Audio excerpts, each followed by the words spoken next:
Hey everyone, George here and welcome back to the channel. Today it is all about discus fish. I'm going to give you the top 10 tips that I have to help you create the most beautiful, stunning, and absolutely carefree discus tank that you could possibly build.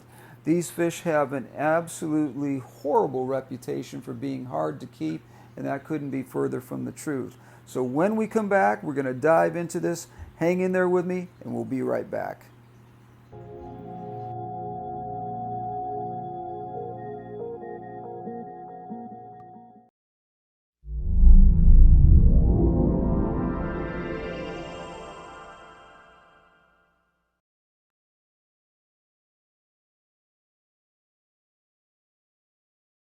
So we talk about discus fish and keeping them. It, as I said, strikes fear in many fish keepers out there with the idea that they cannot be successful at keeping these animals. Now, I'm going to be referring to my notes here because I've written down 10 important tips and tricks that I think are going to help you become a very successful discus keeper, and I want to make sure that I'm thorough on this, so this video is going to take a little bit longer than I normally would go, but I think it's worth it because they're absolutely stunning fish, as you can see, and there's no reason, if you are a disciplined fish keeper, that you cannot keep these fish and do it successfully without it emotionally tearing you apart and monetarily breaking you. So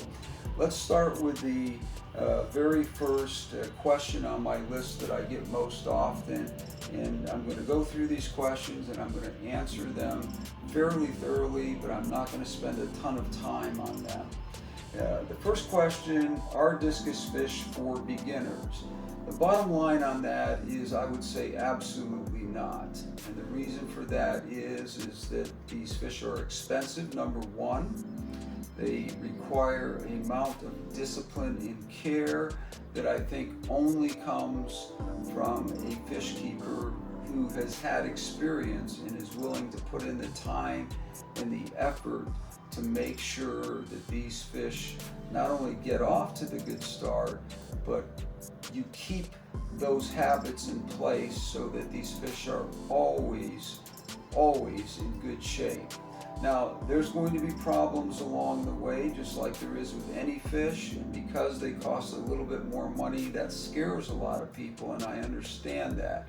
But with a little bit of discipline and a little bit of knowledge about what to do to get off on the right foot with these fish, I think that you can not only be successful at raising these fish, but you can absolutely thrive at doing it.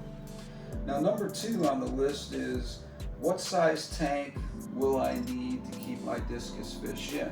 Well, that depends on the amount of discus fish that you intend to keep. Now, I have kept 6 to 7 beautiful discus fish along with some community fish such as cardinal tetras, black neons, amber tetras, cardinal tetras, if I haven't mentioned that one already, corridoras, which I think are important as a cleanup fish, Siamese algae eaters to keep any kind of algae in your tank down, panda gars, also part of a cleanup crew, and a couple of other fish like plecos and those sort of fish that are going to be instrumental in keeping a well-balanced tank. Now, as far as tank size goes, I think a minimum of 50 gallons if you're raising 5 to 7 fish. And with that, however, I would say that you have to do a 30% water change at least twice a week, if not more. If you have the time to do more, then do that. But get yourself a system that is not a bucket and hose system where you're absolutely going crazy trying to do water changes in a tank that size. Get yourself something, and I'm not going to put names out there, about different ones, because I have many people that have approached me about talking about their systems, and I don't want to get into that. But get yourself a system that can literally take you 15 to 20 minutes and you are done. And you are done until the next time you need to clean that tank. And as I said, if you need to change the water out in it, doing that 30% twice a week, you're not going to have any problems with these fish. You also need a well-cycled tank. So if you don't have a well-cycled tank, a seasoned tank is what I call it, then I would not try discus fish. If you have a tank that has been set up for 3, 4, 5, 6 months, that's going to be a well-seasoned tank, and you're going to have a lot more success with a tank like that. Now, number 3, should I have substrate in my tank or should I not have substrate in my tank? And personally, I believe from my experience in the past with having substrate and the problems that come along with that, such as food being stuck in all these small areas that you can't get to, very, very hard to keep that kind of a tank clean. If you have a bare bottom tank, that is the absolute best, because you can see where anything is and use that system for cleaning your tank out that is going to get to those small pieces of food that are sitting around the bottom of the tank. Now, hopefully your cleanup crew is doing their job and getting all of that food out of there, but sometimes food does get left behind, as well as waste. Waste is something that can get stuck in the rocks, so I hope that along with a bare bottom tank you would minimize how many pieces of hardscape you have in there. Hardscape includes your rock, your wood, your plants, all of that. You need to take that into consideration. But it's something that I would suggest, if you're keeping discus, don't have a substrate where you're planting plants in the substrate, such as swords and crypts and those kinds of things. They're beautiful plants and they're lovely, but they're lovely in another kind of tank, and I don't recommend them for discus fish. Now, number 4, can I raise discus fish with other community fish? Absolutely. In fact, I recommend it. I always have a small school of tetras. Those are the fish that I recommend. Some people use rasboras. You want to use a fish that is a very easygoing community fish, and tetras fit that bill. Cardinal tetras, black neon tetras, ember tetras, rummy nose tetras, neon tetras. There are so many different kinds of tetra fish that don't take up a lot of room, but give you that balance in your tank that is going to make your tank look awesome. And so yes, you can keep your discus fish with a schooling community fish that is very low key and maintains its presence in the mid part of your tank. And if you do that, I think that you can absolutely really enjoy another level to your discus tank that you may not have thought about. Now, number 5 on my list is, does pH really matter? Now, pH matters if your water is completely out of whack and you're running in the high 8s to 9s and that kind of thing. But most of these fish, other than wilds, have been raised in tanks that have a pH of around 6.8 all the way up to 8.2, or even a little bit higher. Now, my tanks here run around 7.8 to 7.9, depending on the kind of hardscape that I have in here, and these fish do absolutely perfect. I have no trouble with them whatsoever. The biggest thing you want is a stable pH. Stable pH meaning that it doesn't fluctuate all the time, and there is a constant number that if you were to take a test on your pH at any given time, that pH would probably be exactly at the number that you've always had it at. So yes, pH matters, but it is not significant in a way that is going to kill your fish. Stability is more important with pH than anything else that I can think of. Keep that in mind. Now, number 6, how often should I change the water in my tank? Now, personally, if you've got the ability to change 30% of the water in your tank every single day, I would recommend doing that. But nobody has that kind of time on their hands unless you're sitting home and you're doing nothing but keeping fish. The bottom line is, if you do a 30 to 40% water change twice a week with a system like I talked about earlier in the video, where you can change that water really quickly and easily without disturbing and driving your fish crazy, that is what I recommend. A couple of times a week is going to be absolutely perfect for these fish, and I think that if you can maintain a discipline of doing that, again, if you can do it more than twice a week, I recommend that. But if you are willing to put in the work of doing a water change twice a week in your tank, you are not going to have any problems in maintaining a very, very beautiful tank, as long as you don't do a couple of other things. Overfeed and not clean the waste out of the bottom of your tank. It's so important that you do those things along with the water changes. And I would say once a month or once every 2 months, if you have to and you don't have a lot of time, scrub down the glass on your tank as well, because you are going to get certain types of green algae, the little dotted stuff that becomes very hard to get off over time. Wash that down and make sure that you are scrubbing the glass on the inside of your tank on a schedule of some kind. I don't care what it is, as long as you're doing it on a schedule that is something that works for you. Now, number 7, should I buy all of my discus at the same time? Absolutely.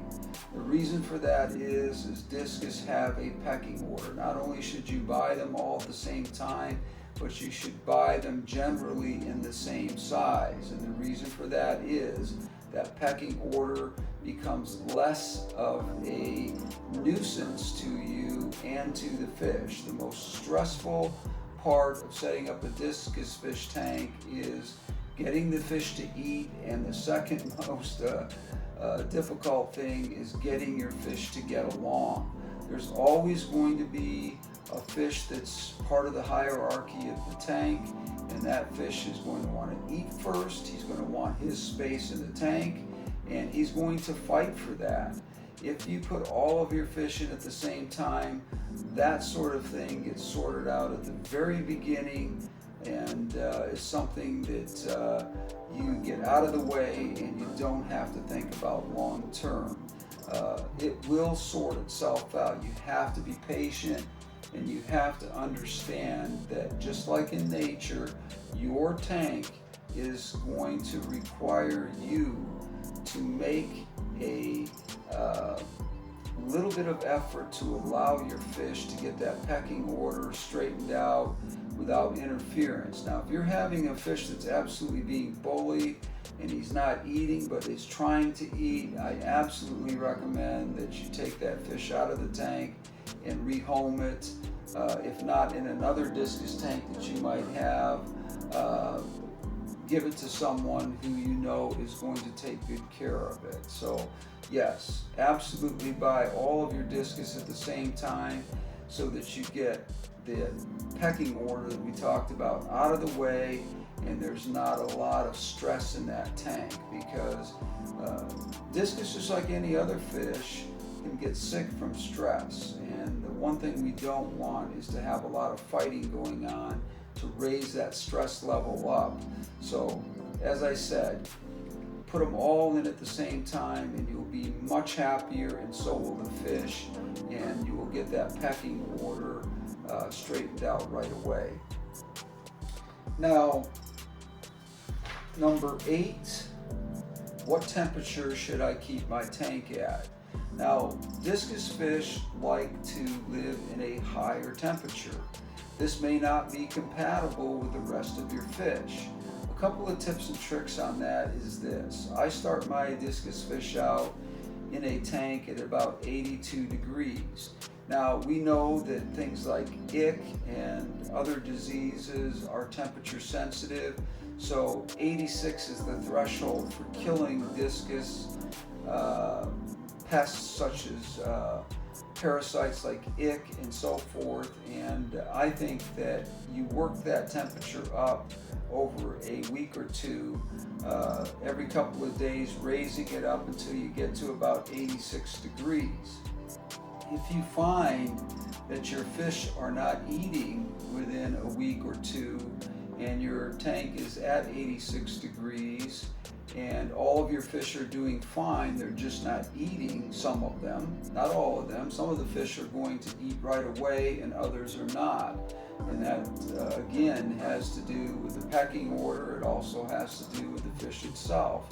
It may be a shy or timid fish and may take a little bit more time for it to get used to your tank and to start eating. But wait it out, and you will find that most of the time that fish will come around, and you will find that the higher temperatures will raise the metabolism in the fish, creating an environment where the fish want to eat a little bit faster, and I think this is a great thing. Once you've established the eating habits of the fish, and you know that they're all in good shape and they're all eating, the hierarchy has been established, and all of your fish are getting along in the tank. Now, you're going to see discus fish fight during feeding, because that's just something that they do. And I'm not talking about an all-out brawl. I'm talking about pecking here and there, or nudging another fish out of the way, because the top dog in the tank feels like he should eat first or she should eat first, and that is just a normal thing. Let that take place. It's not going to hurt your fish at all. But yes, you really should keep your temperature up at around 86 degrees and maintain it at that level. Number one, because it does keep the fish from getting different parasites that are temperature sensitive, such as ick. The last thing you want is to spend a ton of money on beautiful fish such as discus fish, only to find out that you've got ick. Now, there are a couple of different types of ick out there, and some that are a little more difficult to treat, and you may end up having to medicate. Which brings me to the next thing that we just talked about in my last video, and that is quarantining your fish. Before you ever put your fish in your forever tank or your beautifully scaped tank, you want to make sure that you put your discus fish and all of the community fish that go with them in a community tank that is a quarantine tank that you can watch and observe your fish to make sure they're healthy, make sure they're eating, and also again, you can get that pecking order straightened out even in a quarantine tank. Again, if you add all of the fish back into your forever tank, most of these fish will know each other, and that pecking order will be maintained as long as you don't wait days in between to gradually put your fish in their forever home. Now, number 9, hybrids or wilds. Now, if you like the look of wilds and you think that they're more difficult, the bottom line is they're really not. I have found that with wilds, many of the wild fish will eat more different kinds of food than my hybrids will, and that's simply because they're opportunists. Wild fish are opportunists because they only get to eat in the wild when food is available. Hybrid fish that are raised in a tank environment are absolutely going to be very picky about their food sometimes. Don't get in the habit of feeding wild and live food such as black worms or other types of live food that gets to be a habit, because once that is established, it's going to be nearly impossible to get them off it. Use those kinds of foods as something that you would use only as an occasional treat.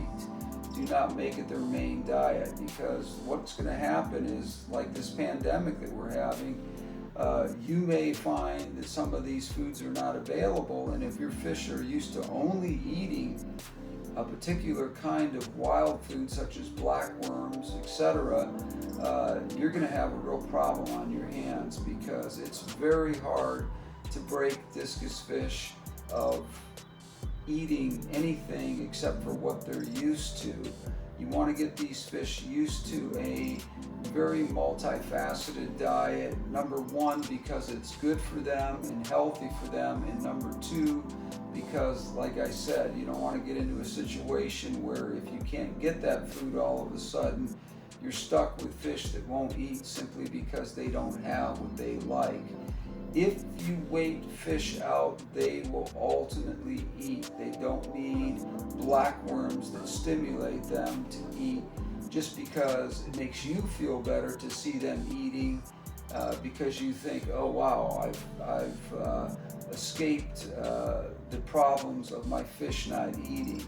The bottom line is all fish will eat. They will not starve themselves to death unless there's something else wrong with them. If your fish go past 3 or 4 weeks without eating, I would start to worry about them, and I would start to look at other problems such as internal parasites that are in their gut, hexamia, other kinds of worms or parasites such as tapeworms and so forth, hookworms that may get into their system and may be hard to get rid of unless you use medications like metronidazole. That's for a whole nother video, but if you find that your fish are still not eating after 3 or 4 weeks, then you may have another problem on your hands, and you may have to consider taking that fish out, putting it in a hospital tank, and researching some medications that take care of multiple different kinds of sicknesses or problems like parasites that you can give that fish and get them back to a healthy state. You're going to notice if their heads are pinched right up in the top area here, almost kind of like you've got a clay piece that you've pinched.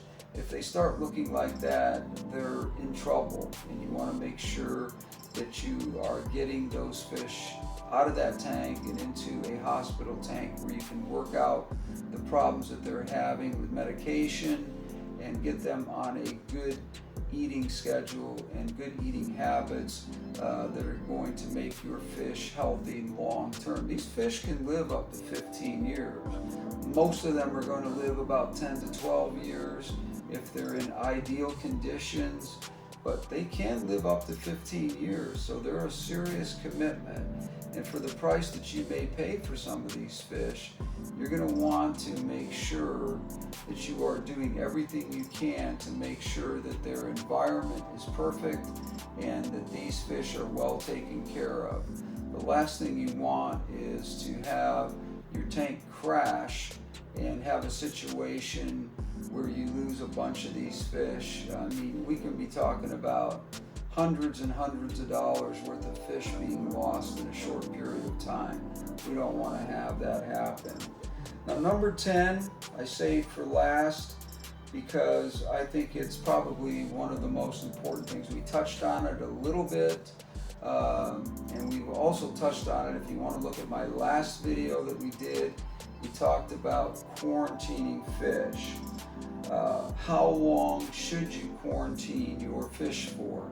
Number one, you want to have a well-established quarantine tank, one that's been running a very long time and one that's big enough to handle all of the fish. If you are just putting 5 to 7 discus in your tank and that is all you're ever going to have, I recommend doing that in a absolutely bare tank that is a 50-gallon tank minimum, and that you do this for up to 4 to 6 weeks before you ever add them into your community tank.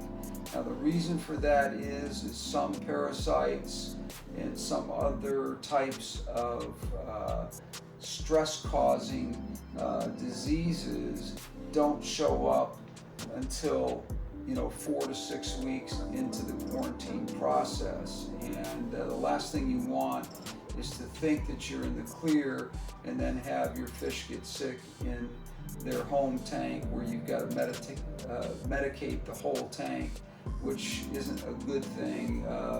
Most medications are benign and will not hurt your cycle, but there are some out there that have coppers in them and other things that will absolutely damage the good and beneficial bacteria in your tank, and you don't want to get into that situation.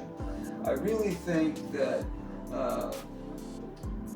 when people tell you that discus fish are impossible to keep and they've not had success, 90% of the time you're talking about people who are not patient, that they've done some things wrong along the way, and they're blaming it on the fish or the supplier. I'm not wanting to add an 11th tip or trick in here, but I think something that's important is to know the supplier that you are using. Now, I use Jack Watley discus down in Florida. I've been using Gabe Posada down there for years, and he has some of the most beautiful and healthy fish because he does all of the right things that some people are absolutely just not willing to do. Gabe is one of those guys that's going to start your fish out in a tank that has everything it needs in his facility to get your fish off to a good start and arrive in good health to your home or your gallery. Now, quarantining your fish is an absolute must, and I think, as I said, 4 to 6 weeks of quarantining to make sure that all of the diseases that are possibly going to show up in a bare tank, and when I say bare tank, I'm talking about nothing except for glass and water. And then, of course, if you've got an all-in-one built in here, all the pumps and everything are hidden in the back and behind. And also, if you are like me, if you have a UV sterilizer or anything like that, you want to be running that in your forever tank and making sure that you have another leg up on any kinds of bacterial problems that may pop up that UV sterilizer is going to take care of. But I think quarantining 4 to 6 weeks is very important. If you do that, you're going to catch 99.9% of any problems that your fish might have. And also, as I said, get your fish from a good supplier. I gave you a name. I would not throw Watley Discus out there and Gabe Posada's name out there if I didn't think the guy was an absolute saint when it comes to not only treating his fish properly, but also being good at following up any questions that you might have when the fish get home. Gabe understands because he's been through it as a young man. He went through the same thing that many of you might go through, and that is having your fish not thrive at first and having to do some things that are going to get your fish healthy. And he knows that, so he's going to try to send out to you the most healthy fish that he possibly can. So I want to end this video with this. I want to thank you, number one, for spending this much time with me. I don't do a lot of videos this long, but I thought this was an important subject, and I wanted to clear up some of the folklore and mysteries about discus fish up, because they're not that hard to keep. They're just like any other fish. They just need a little bit more tender loving care, and if you do that, you're going to be successful with having an absolutely beautiful and stunning tank.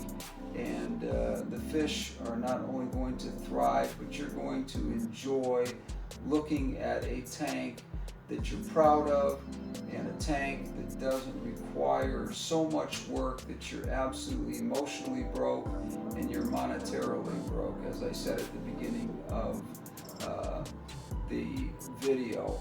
So please leave your comments down below if you have anything. If you have a question that you think I've missed, please ask that question in the comment section, and I'll try to get back to you within 24 hours.